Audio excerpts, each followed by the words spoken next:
بسم الله الرحمن الرحیم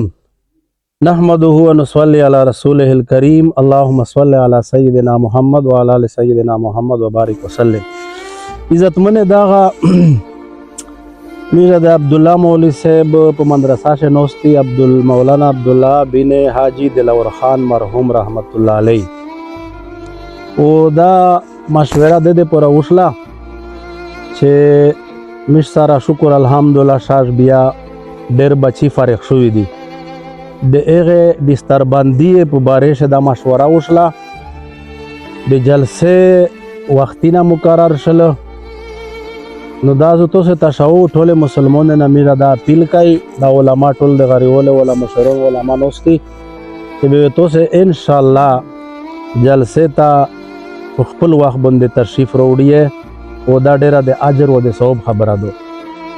د جلسه و انشاءالله په 22 جنوری باندې دغه میاشتې 22 جنوری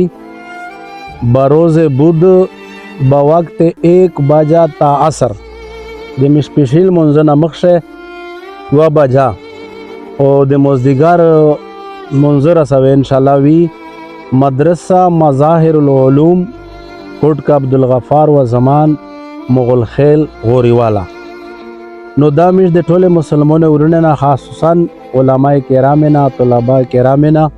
حفاظ کرام نه میش دا گزارش کوي چا خود ډیر وخت روشي انتظام دا خدمت تا او د عام مسلمانو نه میرا دا اپیل دا چې هغه دغه جلسې ته په ټیم باندې ان شاء الله تشریف وروړي او دا عبد الله مولوی صاحب مو سره نوستا په دې جلسې باندې ډېر خرچه کېږي مولوی صاحب سره داسې ممکن تعاون مشتو سے کوای شي نو ان شاء الله دا په 22 جنوری باندې او په 1 بجا د 15 ورځ وی دا جلسه ان شاء الله وی ټول مسلمان به دغه جلسې شه الله رضا دې پورا شرکت وکړي واخر دعوانا الحمدلله.